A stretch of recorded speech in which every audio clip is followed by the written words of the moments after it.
오늘 제목을 같이 한번 하시겠습니다. 시작. 눈을 들어 주께로. 뭘 들어가지고 어떻게 하자고요? 눈을 들어 주께로. 원래 제목은 주님의 손이었어요. 그래서 주님의 손이 나을까 이게 나을까 생각하다가 어쨌든 눈을 들어 주님의 손을 보라, 뭐 그렇게 생각하시면 되겠습니다. 오늘 우리가 참 음력 양력이 있다 보니까 한 해를 시작을 두 번씩 해요. 그래서 한 달 동안 이렇게 쭉 살아오면서 결단했는데 다시 또 새로 해야 되겠다 하시는 분들은 오늘 이날을 맞이해서 새로 또 출발하시면 됩니다. 옆 사람하고 우리 인사 한번 하겠습니다. 하나님의 손이 함께 하시는 한 해가 되세요. 옆 사람에게 복을 빌어주는데 그것도 못해가지고 그냥 가만히 있지 마시고 뭐라고요? 하나님의 손이 어떻게 하는? 함께 하시는 한 해 되시기를 주님의 이름으로 축원합니다. 오늘 우리가 보는 요 아주 짧은 4개의 문장으로 되어 있는 이 구문은 성전으로 올라가는 노래인데요. 중요한 것은 제가 처음에 서두에 말씀을 드린 것처럼 우리가 어디를 바라볼 것인가, 우리 눈이 어디를 바라볼 것인가의 문제예요. 올 한 해를 살아가시면서 여러분은 주님의 손을 바라보시는 한 해가 되시기를 바랍니다. 히브리서 11장 15, 16절에 이런 이야기가 있습니다. 그들이 나온 바 본향을 생각하였더라면 돌아갈 기회가 있었으려니와 그들은 이제는 더 나은 본향을 사모하니, 같이 하세요. 곧 하늘에 있는 것이라. 이러므로 하나님이 그들의 하나님이라 일컬음 받으심을 부끄러워하지 아니하시고 그들을 위하여 한 성을 예비하셨느니라. 이 두 개가 나옵니다. 본향이 있고 나온 바 본향이 있고 다시 더 나은 본향이 있어요. 나온 바 본향이라는 것은 아브라함이 갈대우르를 떠나고 하란 땅을 나온 바 본향이라고 이야기하는 거예요. 더 나은 본향은 어디겠어요? 하나님 나라요. 다시 말해서 오늘 이 히브리서 11장 15, 16절에서는 더 나은 본향을 사모하는 사람들에 대한 이야기입니다. 그 사람들을 성경은 뭐라고 정언하냐? 믿음을 따라 죽은 사람들이다. 왜 나온 바 내 고향을 돌아가지 않았나? 그 이유를 뭐라고 이야기한다고요? 여러분 이걸 말을 잘 봐야 돼요. 더 나은 본향을 사모했기 때문이라 그래요. 안 돌아가야지, 안 돌아갈라지 이렇게 한 게 아니고 뭘 사모했다고? 더 나은 본향. 그러니까 우리가 무슨 일을 안 하려고 노력하지 마시고 하나님의 눈을 자꾸만 하나님의 손을 바라보려고 하라는 거죠. 이해되세요? 그러니까 우리는 나는 뭐 이래서 나쁜 짓을 하지 말아야 되겠다 이렇게 막 결단을 해요. 그렇게 하지 말고 하나님 뜻을 살아야 되겠다 이렇게 살아가면 그것들이 없어진다고요. 그죠? 자, 그래서 요 사모했다는 말이 오레고마인데요. 오레고마이란 말이 무슨 말이냐? 열렬히 갈망하다. 무엇을 향해서 간절히 손을 뻗치다. 간절한 열망이 담은 말이 바로 오레고마이에요. 그러니까 더 나은 본향, 천국을 향한 간절함 때문에 그 믿음의 선배들은 외국인 또는 나그네로서의 삶을, 그 고단한 삶을 잊어버렸다는 거예요. 뭐 때문에? 더 나은 본향을 열망하고 갈망하는 그것 때문에 지금 이 땅에 살아가는 그 고단함, 그 힘든 것을 잊어버린 거예요. 힘든 걸 잊어버리려고 애쓴 게 아니라고요. 힘든 거는 그냥 힘들어요. 그냥 아파요. 눈물 나요. 그런데 뭘 바라봤다고요? 더 나은 본향을 바라보는 그 열렬히 바라는 사모함이 요거를 잊게 했다는 거죠. 이걸 잘 생각하셔야 돼요. 오늘 우리에게 이렇게 이야기합니다. 나온 바 본향으로 돌아가지 않으려고 막 애를 쓰고 그렇게 않으려고 마음을 쓰는 게 아니다. 뭐라고요? 그게 아니고 더 나은 본향을 향하여 너의 전 인격을 드리고 마음을 드리고 삶을 드리라 그 말입니다. 이해가 되시면 아멘. 그래서 오늘 우리는 이 새로운 또 한 해를 시작하시면서 더 나은 본향을 향해서 내 온 마음과 인격을 드릴 거야. 할렐루야. 더 나은 본향, 영원한 천국을 사모하는 열정이 내 삶에 불같이 일어나서 그렇게 살 거야 라는 결단이 있었으면 좋겠습니다. 그럼 우리는요, 세상이 힘들어지니까 자꾸 어떤 생각이 드니까 적당하게 살아야지, 적당하게 살아야지. 발은 한 발은 세상에 약간 두고 또 한 발은 이 교회에다 두고 이렇게 살아야지, 그렇게 생각을 해요. 그게 잘 사는 지혜라고 생각하거든요. 그런데 그렇게 하게 되면 어떤 일이 생기느냐? 나온 바 본향으로 싹 돌아간다 이 말입니다. 돌아갈 수밖에 없다는 거죠. 그렇게 하지 말라는 거예요. 더 나은 본향 천국을 사모하면서 불꽃같이 살아가면 지금 현재 어려움을 잊고 한 걸음 한 걸음 나아갈 수 있다 그 말입니다. 그런 한 해 되시기를 바랍니다. 성경은 하나님과 재물, 즉 돈과 하나님을 같이 해서 같이 겸해서 섬길 수 없다라고 이야기합니다. 그죠? 그러면서 그걸 뭘로 비유하니까 그렇게 살아가는 사람을 눈이 나쁜 사람이라 그래요. 눈이 저처럼 시력이 안 좋은 사람이란 뜻이 아닙니다. 눈이 나뉘어졌다는 거예요. 나뉘어졌다는 뭐냐? 이게 한쪽만 가만 바라봐야 되는데 여러분 삿발뜨기 아시죠? 예, 그렇게 된다는 거예요. 자꾸 곁눈질을 하니까. 그럴 때 주님은 뭐라 그랬냐? 그 온몸이 어두워진다 그래요. 주님의 말씀이에요. 온몸이 어둡다. 여러분 오늘 여러분의 눈이 한쪽으로만 향하시기를 바랍니다. 한쪽으로만 향하시기를, 영원한 본향 주님만을 향하시기를 소원해 봐요. 그렇게 될 때 하나님의 손이 역사하십니다. 수많은 믿음의 영웅들의 공통점은 뭐냐? 모두 다 주님만 바라보는 삶을 살았다는 거예요. 다 믿음의 선지들 중에서 한 명도 죄 없이 열애 없이 노아 그렇게 살았다, 요셉 그렇게 살았다, 모세 그렇게 살았다, 다윗 그렇게 살았다, 나도 그렇게 산다. 할렐루야. 상황이 좋아서 그렇게 살았습니까? 아닙니다. 모두 다 힘들고 어려운 상황에서 시선을 누구에게 고정시켰다고요? 여러분 오늘 우리가 힘들어요. 그럴 때 우리의 시선을 누구에게 고정시키자? 하나님께 고정시키시는 저와 여러분이 되기를 소원합니다. 그게 믿음으로 산다는 의미예요. 우리의 눈을 어디다 두라고? 하나님께 두라고요. 세상은요 자꾸 딴 곳에 두라고 이야기를 우리에게 속삭여요. 해요. 그런데 우리는 뭐라고요? 더 나은 본향을 사모하는 사람들이니까 우리의 눈을 어디다 두자? 우리의 시선을 어디다 고정시키자? 하나님께 고정시키자.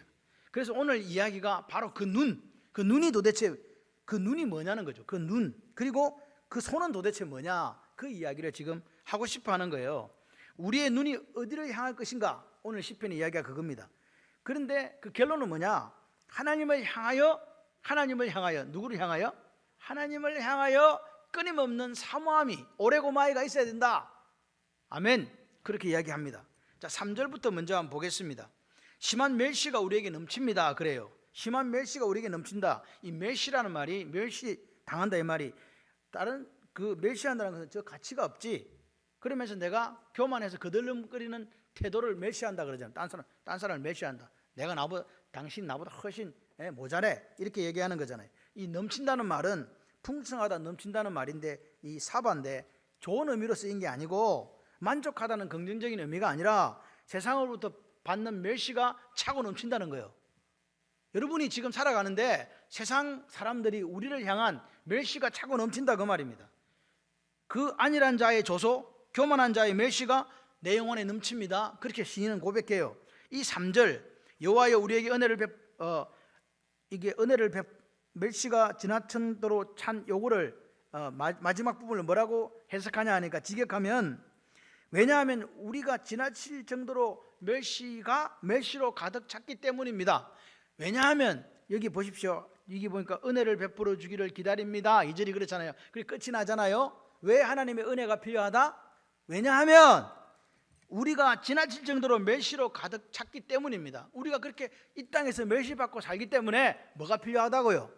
하나님의 은혜가 필요하다 그 말이에요. 헤세드, 하나님의 은혜가 필요합니다 이 말이에요.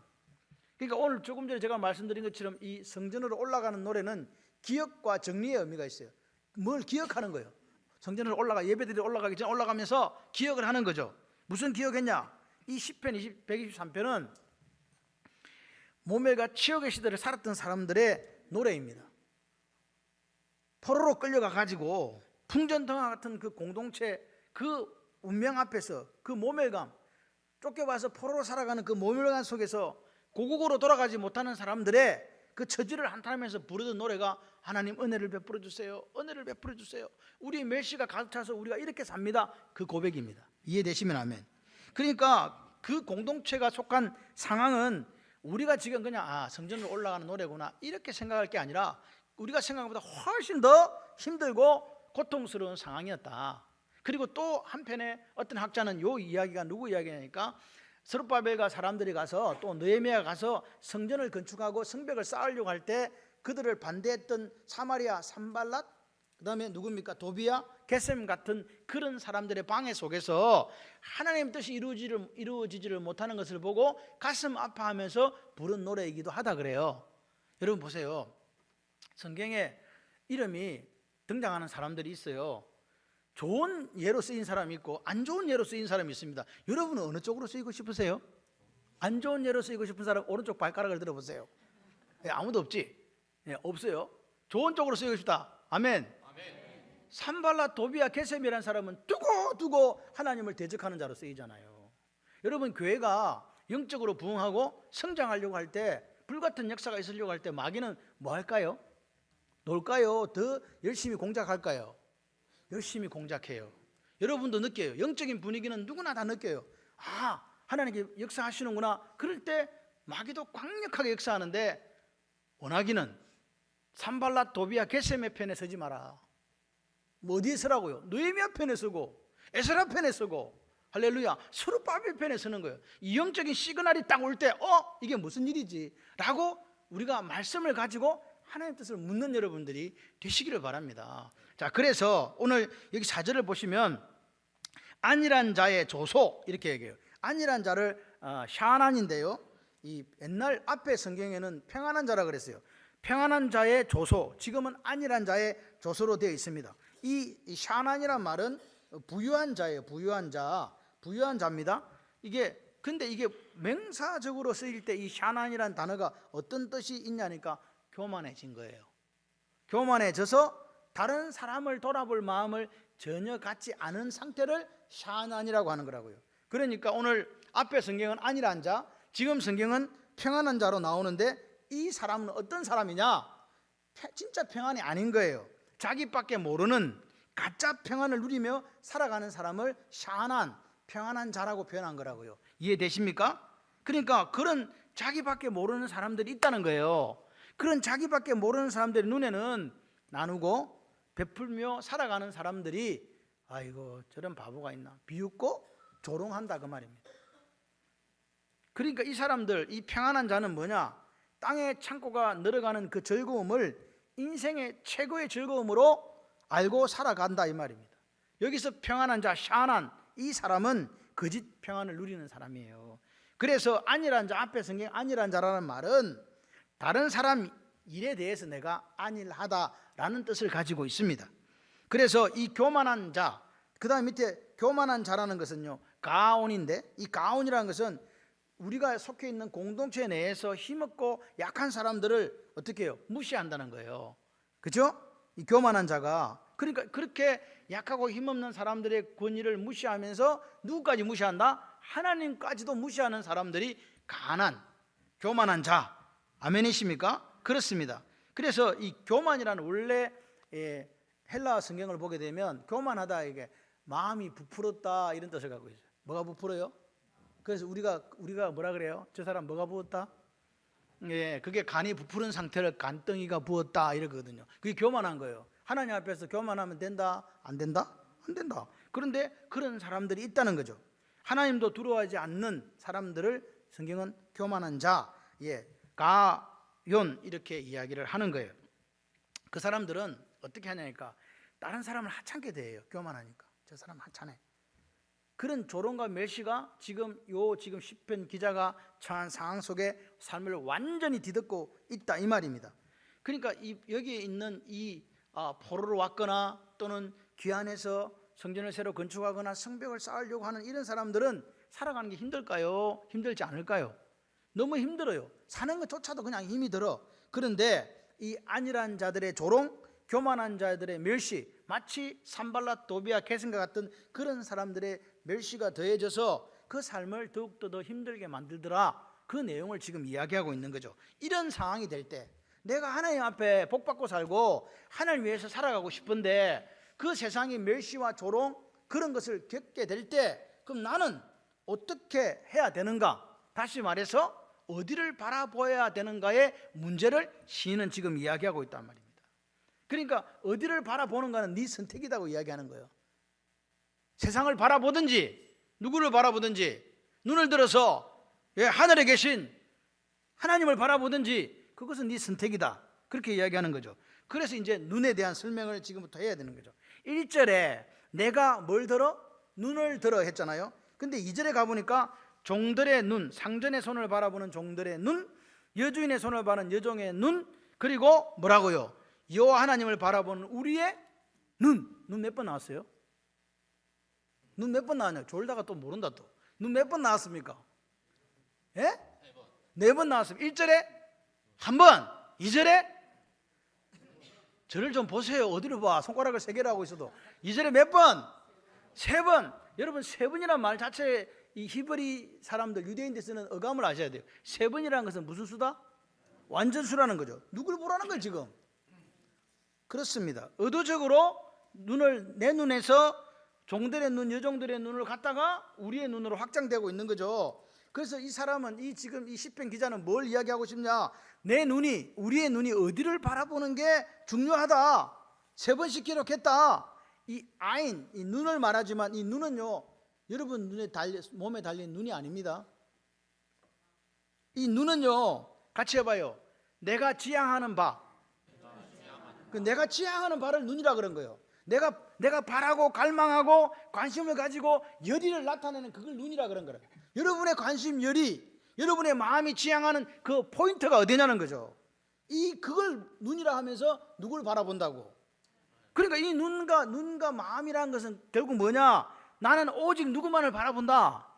하나님만을 바라본다. 나는 하나님을 향해 집중한다. 하나님만이 내 눈 속에 딱 들어와 있다. 여러분 멸시받는 오늘 보십시오. 이 사람들이, 천대받는 이 사람들이 누굴 바라본다고요? 하늘에 계신 하나님을 바라본다. 종의 눈이 누굴 바라본다고요?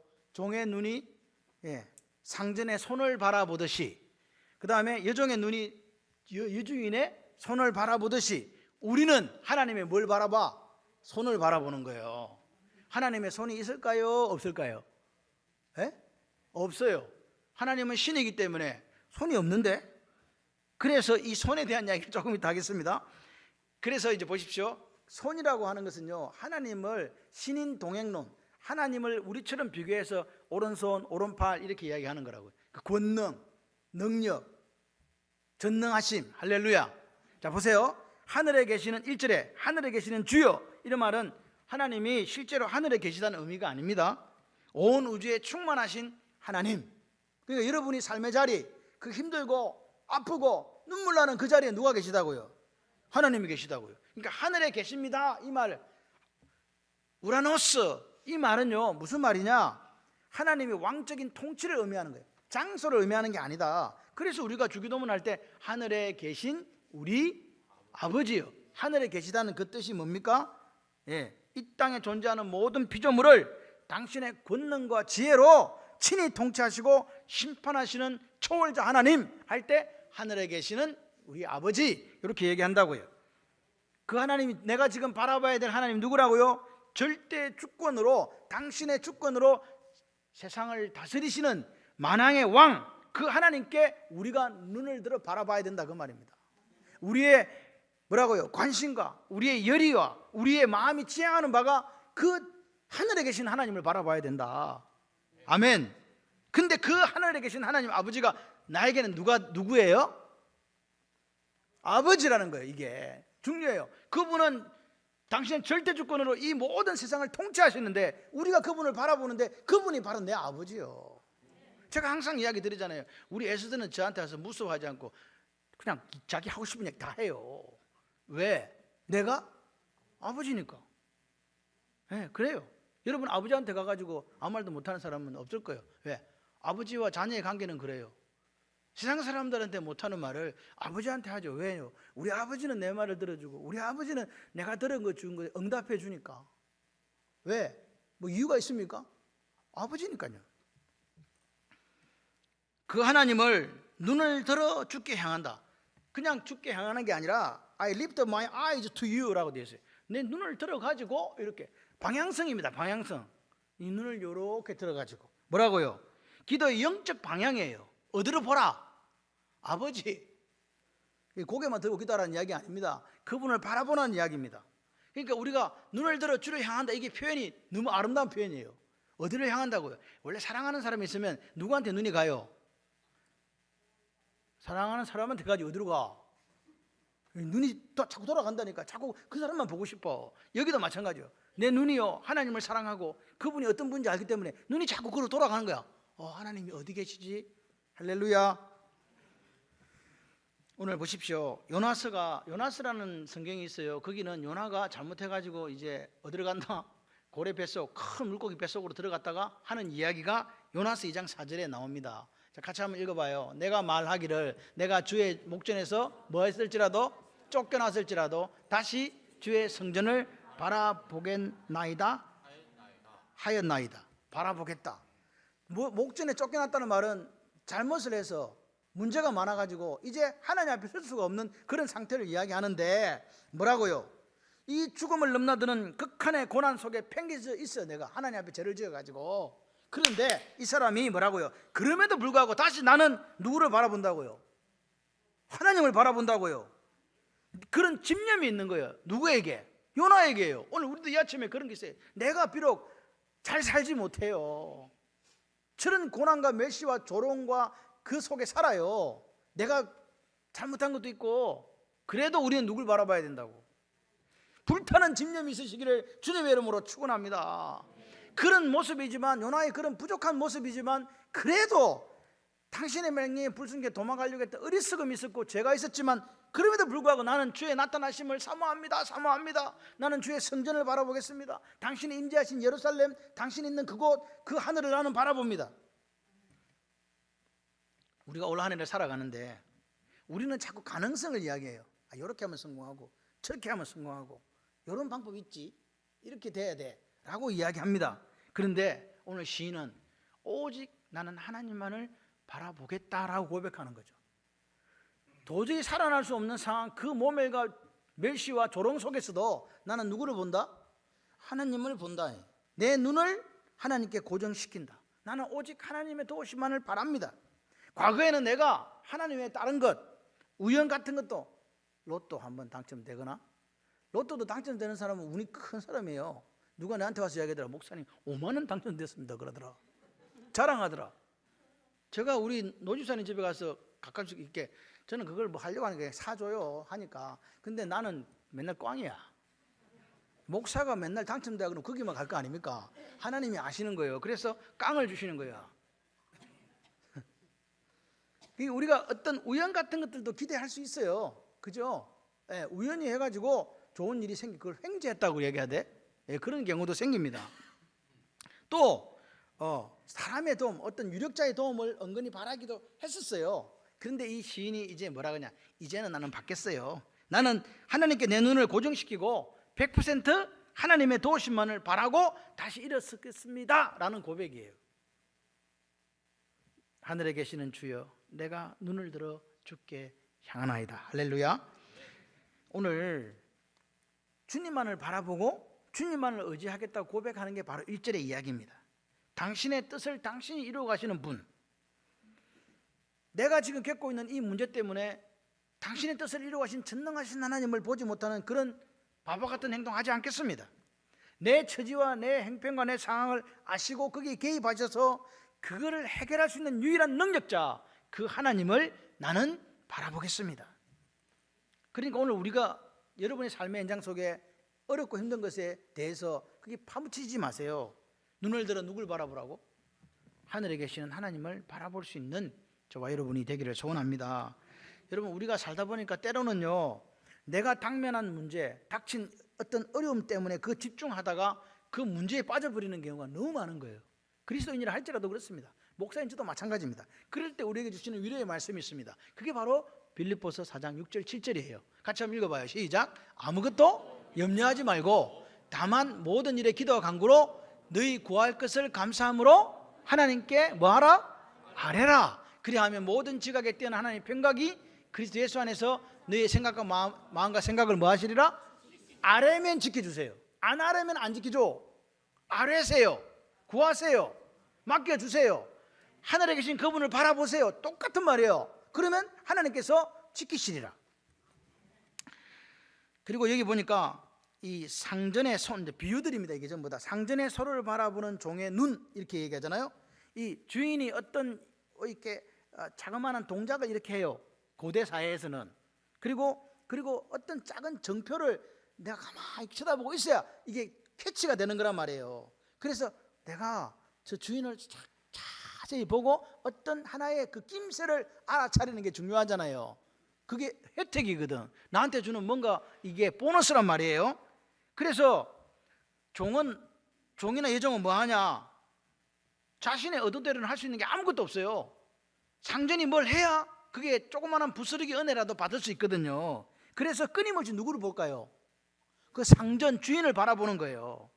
그래서 어떤 학자가 이 부분을 어떻게 얘기했냐니까 옛날 종들은 여러분 영화 같은 거 보면 딱 이렇게가 있더라고요. 무릎을 꿇고 앉아가지고 보셨나요 혹시? 한 번씩 그런 것도 봐요. 있어. 이렇게 무릎 꿇고 앉아서 종이 주인을 쳐다봐요. 그리고 그 눈을 딱 고정을 누구한테 시켜? 그러면 이렇게 해가 있으면 주인이 이렇게 해요. 가. 이게 지금 뭔가가 시그널이 온 거라고요. 그러니까 이게 여주인의 상전을 바라보는 종의 눈이나 여주인의 눈을 바라보는 여주인의 손을 바라보는 여종의 눈도 같은 거예요. 같은 뜻을 이야기. 같이 해봐요. 간절함. 뭐가 있어야 된다? 탁 쳐다보면서 주인이 어떻게 나한테 뭔가를 해줄까 바라보면서 간절한 마음을 보고 이렇게 바라보는 거라고요. 배가 난파되면 뭐 해야 돼요? 뭐 때려야 돼? 우리는 여기 힘들면 어디다 전화하고 119에 전화하고 배가 난파되면 어디다 전화하고 SOS 쳐야 돼요. 이거 쳐야 돼요. 무전을 쳐야 돼요. 우리 지금 배 지금 깔아앉는다.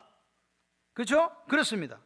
오늘 이 성전을 이렇게 올라가는 오고 오는 모든 세대들에게 이 시편 기자가 뭘 하고 이야기하냐니까 당신의 삶에 조롱과 멸시가 찾아왔을 때 힘들고 어렵고 이제 막 그만 살아야 되겠다라는 생각이 올 때 당신의 눈을 어디다 고정시키라고? 하나님에게 고정시키고 누구의 은혜를 바라봐라? 하나님의 은혜를 바라보십시오. 아멘. 여기 보시면 은혜를 베푸시고 또 은혜를 베풀 몇 번? 여러분 성경에 2번은요 뭐냐니까 반드시 그렇게 하시겠다는 거예요. 반드시 그렇게 해주세요. 이해되세요? 은혜를 베푸시고 또 은혜를 베푸시고 그럼 반드시 뭐 베풀어 달라고? 여기 요 성경에는 조금 더 설명드리겠습니다. 은혜인데 앞에 성경에는 또 긍휼이에요. 설명을 제가 따로 드리겠습니다. 그래서 보십시오.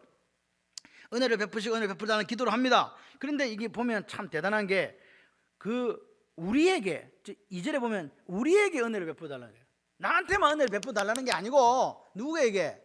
우리라는 게 중요해요. 우리라는 게 개인 기도가 아닙니다. 자기가 속해 있는 모든 사람들을 위해서 공동체를 위해서 간절히 기도하면서 하나님의 은혜를 자비를 이 은혜나 자비나 같은 말이거든요. 구하고 있다. 여호와여 우리에게 은혜를 베푸시고 또 은혜를 베푸소서. 그래서 후대의 기독교인들의 기도문에 이게 삽입된 거예요. 은혜를 베풀어 달라고. 이해되십니까? 핵심 기도문. 그래서 이 은혜, 이 헤세드라는 말은요 받을 자격이 없는 사람에게 주어지는 하나님의 일방적인 호의다 그 말이에요. 내가 그냥 넌 자격이 없지만 준다는 거잖아요. 그러니까 오늘 기도의 초점은 이거예요. 내가 잘났어, 내가 뭘 잘해서가 아니라 멸시와 조롱을 받고 있는 내게 하나님의 그 호의를 저에게 베풀어 주셨으면 좋겠습니다. 그죠? 그러니까 우리는 뭘 봐야 돼요? 하나님의 은혜가 초점이 될 수밖에 없어요. 내 잘했으니까 주시오 이게 아니에요. 하나님 뭘 베풀어 주세요? 은혜를 베풀어 주세요. 그러니까 그와 같은 내 대적을 내가 대적들의 그 멸시와 조롱 속에서 구원받기를, 아멘. 하나님의 그 긍휼이 내 삶에 있기를 그렇게 기도하는 거라고요. 그래서 옛날 성경에는 우리를 긍휼히 여기시고 우리를 긍휼히 여기소서 이렇게 돼 있어요. 이 긍휼이란 말이 성경에 라함입니다. 라홈에서 왔는데요. 엄마의 이 자궁을 이야기해요. 엄마는 뱃속에 아이를 몇 달 동안 품어요. 그때 약 먹어요. 아이고 머리 아프다, 감기야, 배 아프다, 뭐 위장약 먹습니까? 안 먹습니까? 왜 안 먹습니까? 누구 때문에? 나 때문에, 건강을 위하여. 아이 때문에 안 먹잖아요. 그게 긍휼이에요. 이 아이가 어떻게 될까 봐 엄마가 뱃속에 있는 아이를 1달 동안 안고 자기 먹을 거 안 먹고 아파도 참고 열이 올라도 약 먹어야 된다, 죽는다 그래도 안 먹어요. 왜? 누구 때문에? 야 때문에. 그게 긍휼이에요. 하나님의 긍휼하심이 그거라고요. 우리를 당신의 뱃속에 안고 어떻게 될까 봐 당신의 어떤 다른 거 다 팽개치고 이 아이 하나 살리려고 몸부림치는 엄마의 마음이 그게 긍휼이라고요. 오늘 그리스도 안에서 하나님께서 우리를 위해서 우리를 향해 주시고자 하는 그 은혜를 받고자 하는 갈망의 표현이 바로 긍휼이라고요. 그러니까 우리가 보세요. 하나님의 은혜와 긍휼을 알고 그 말씀에 순종하면요, 오늘 우리가 기도할 때 제가 원하는 거 주세요 이렇게 기도하지 않고 하나님 저에게 긍휼을 베풀어 주세요, 은혜를 주세요. 여러분 이렇게 기도하겠습니까? 제가 잘한 것에 대한 보상을 베풀어 주셔서 다른 사람들보다 내가 더 특별하다는 것을 좀 보여주십시오, 그래 기도하겠습니까? 뭐라고 기도하겠습니까? 긍휼을 베풀어 주세요. 죄 지었으니까 벌해 주세요. 그냥 그래 제 마음이 편합니다. 이렇게 기도하겠습니까? 긍휼을 베풀어 주세요 기도하겠습니까? 내가 이만큼 착하게 살았으니까 마땅히 뭘 내려주세요? 상 주세요. 그렇게 기도하겠습니까? 하나님 저에게 은혜를 주시고 긍휼을 베풀어 주세요 라고 기도하겠습니까? 왜요? 그분은 아세요. 우리 안고 일었음을 아신다니까요. 나같이 무가치하고 나같이 부족한 사람 사랑하셔서 당신의 자녀를 삼아주셨으니 하나님 저에게 은혜를 주시고 긍휼을 베풀어 주세요. 제가 이렇게 멸시와 조롱을 당하며 이 지금 힘든 삶을 살아가고 있습니다 라고 이야기할 때 그분이 어떻게 한다고요? 엔 그리스도 안에서 이루어 주실 줄 믿습니다. 하나님은요 우리를 한 줄로 딱 세워놓고 야 너는 100점, 너는 99점, 97점, 98점 이렇게 가치를 매기시는 분이 아닙니다. 그 입양한 자녀들을 가슴에 품은 자식이라 그러더라고요. 그래서 우리가 어드옵션이잖아요. 하나님 입양됐잖아. 우리는 하나님이 가슴에 품은 자식이요. 나는 그런 생각이 드시면 아멘. 그러니까 그 하나님이 오늘 우리를 다스리시고 인도하시고 사랑하시고 마치 엄마가 10달 뱃속에 아이를 키우는 것처럼 보호하시고 긍휼히 여겨주신다. 할렐루야. 이 손, 그 다음에 손은요 야드인데요, 이게 원래 손이잖아요. 그런데 이거는 신호와 표식을 의미하지만 이 손은 권위, 능력, 파워를 이야기하고 그 사람의 행동을 대변해줘. 손이라는 게. 그러니까 하나님은 손이 있다 없다? 없어요. 하나님의 능력, 권위를 이야기한다 그 말입니다. 옛날에는 손이 그 사람의 생사를 주관했어요. 황제가 이렇게 하면 어떻게 돼? 죽이라 해요. 이거는요 살리라는 거거든요. 손가락 하나에 그 사람의 생사가 왔다 갔다 하는 거예요. 노예에게는 말이 필요할까요? 필요하지 않을까요? 그래서 노예가 딱 보는 거예요. 주인의 손을 보는 거예요. 손을 이렇게 보니까 손가락만 까딱해도 애가 알아. 바로 뛰어가잖아요. 뭘 알고? 주인의 마음을 알고. 그러니까 오늘 보세요. 우리 교회의 미래는 누구의 손에? 주인의 손에 달린 그 주인이 누구예요? 하나님요. 여러분의 가정은 누가 주인이에요? 하나님이 주인이시죠. 그러면 그 손에 달려있는 거 아닙니까? 내 자녀 누가 주인입니까? 하나님이 주인이시죠. 그러면 내 자녀의 운명 누구에게 달려있습니까? 하나님께 달려있습니까? 맞습니까? 그분은 창조주, 그분은 전능자, 그 하나님이 올 한 해에 여러분의 주인이 되시기를 바랍니다. 우리의 생사고랑요, 흥망성쇠, 우리 대한민국, 우리 가정, 내 인생의 살 길이 누구 손에 달려있다? 하나님의 손에 달려있다. 그래서 이 시편 기자가 바라본 하나님의 손은요 어떤 손이었냐? 자기 백성을 인도한 손이에요. 그 손끝에 갈 길이 있고 그 손끝에 안전한 길이 있었어요. 주님이 머무는 곳에, 주님이 가리키는 손끝에 푸른 초장, 잔잔한 신의 물가가 있습니다. 그 손은 홍해에 뭘 냈다? 길을 내신 손입니다. 그 손은 광야 40년에 물을 내신 능력의 손입니다. 그 손은 양들을 인도하시는 지팡이가 지어진 선한 목자의 손입니다. 그 손그늘에 참된 쉼과 안식과 평강이 있습니다. 여러분 그 바티칸 시국 이게 가보면 시스타나 성당 제가 옛날에 갔는데 너무 정신없이 밀리댕겨 가지고 천장을 쳐다보니까 그거 있더라고. 미켈란젤로의 천지창조, 아담과 하나님이 이렇게, 이거 보셨어 혹시? 이거 하나님하고 아담하고 이렇게 하고 있어요. 손가락을 이렇게. 좀 이게 좀 뭔가 이게 대화가 돼야 되는데, 예, 여러분 그런 게 있습니다. 천지창조 집에 가서 한번 보세요. 하나님과 아담 이렇게. 하나님의 손은 저와 여러분을 만져주는 손입니다. 엘리야를 만져주신 것처럼 오늘 저와 여러분을 만져주실 줄 믿습니다. 벨사살 왕 아시죠? 마지막 바빌론의 왕 앞에 손이 글을 씁니다. 내가 너를 달아보았는데 너 무게가 안 된다. 너는 죽어야 된다. 그래서 그날 밤에 벨사살 왕이 죽임당했습니다. 바벨론 망했습니다. 하나님의 손은 무슨 손이냐? 저울과 같은 손이에요. 능력의 손임에도 불구하고 저 같은 손임, 우리를 뭐하는 손이 달아보는 손이다 그 말이에요. 달아보는 손이다. 저는 이런 생각을 해요. 올 한 해 우리 교회 하나님의 오른손으로 붙잡아 주시면 어떤 난간도 어떤 고난도 헤쳐나갈 수 있다.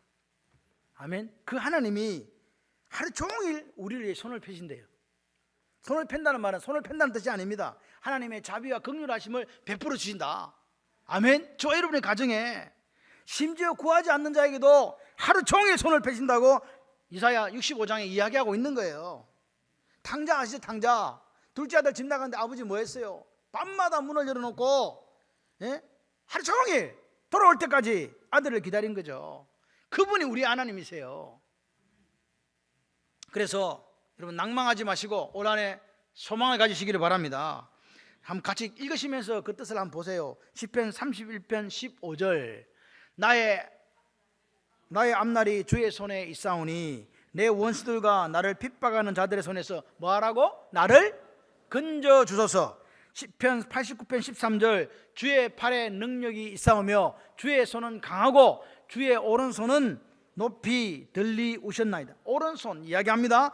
이사야 49장 16절 내가 너를 어디다 새겼어요? 저와 여러분을 하나님의 손바닥에 새겼다고 믿으시면 아멘. 그 하나님이 우리의 하나님이에요. 지금도 하나님은 손을 펴시고 저와 여러분을 기다리고 계십니다. 이사야 10장 4절을 같이 한번 읽어봐요. 포로된 자 아래에 굽으리며 죽임을 당한 자 아래에 엎드릴 따름이니라. 그럴지라도 여호와의 진노가 돌아서지 아니하며 그의 손이 어떻게 돼 있다? 여전히 저와 여러분을 위해서 펴져 있는 줄 믿습니다. 그리고 신약에 오면 주님의 손은 치료의 손이에요. 오늘 병중에 있습니까? 이 역사가 있기를 바랍니다. 사도행전 4장 30절 손을 내밀어 누구 손을 내밀어? 하나님의 손을 내밀어 뭘 낫게 하시고? 병을 낫게 하시고. 표적과 기사가 거룩한 종 예수 이름으로 이루어지게 하옵소서 하더라. 손을 내미시는 그 하나님을 만나는 한 해가 되시기를 바랍니다. 여러분 오늘 이 말씀을 쭉 제가 읽다 보니까 베드로가 생각이 났어요. 풍랑이는 바다 위에 베드로, 주님이 무리를 걸어오셨지 않습니까? 풍랑이 예수님이다. 저를 명하여 무리를 걸어오게 하도록 해주세요. 그랬더니 오라. 예수님만 바라보던 베드로, 시선을 누구에게 고정시키고? 주님께 고정시키고 그 무리를 걸었던 베드로 말입니다. 오늘 우리가 올 한 해에 늘 우리의 시선을 누구께 고정시키고 주님께 고정시키십시다. 그리고 나누어지지 않는 마음으로 살아가는 것이 믿음의 핵심입니다. 마음이 나누어지지 않는. 그래서 오늘도 이 아침에 눈을 들어 하늘에 계신 누구를 바라보고 하나님을 바라보시고 그 하나님의 은혜와 긍휼을 구하시는 믿음으로 살아가십시다. 어떤 어려움이 지금 현재 여러분에게 있습니까? 혹시 멸시, 조롱, 조소 이 심한 아픈 상황 속에 있습니까? 우리에게 필요한 게 뭐라고요? 하나님의 은혜와 긍휼하심입니다. 하늘에 계신 하나님을 바라보십시오. 그분께 은혜를 달라고 그렇게 기도하십시다. 그래서 올 한 해 내 삶에 하나님의 능력의 손이 함께 하셨다. 할렐루야. 하나님의 능력의 손이 함께 하셔서 어디로 가는 곳마다 여전히 그 편손과 편팔로 말미암아 이기었다라고 간증하는 여러분의 삶이 되시기를 주님의 이름으로 축원합니다.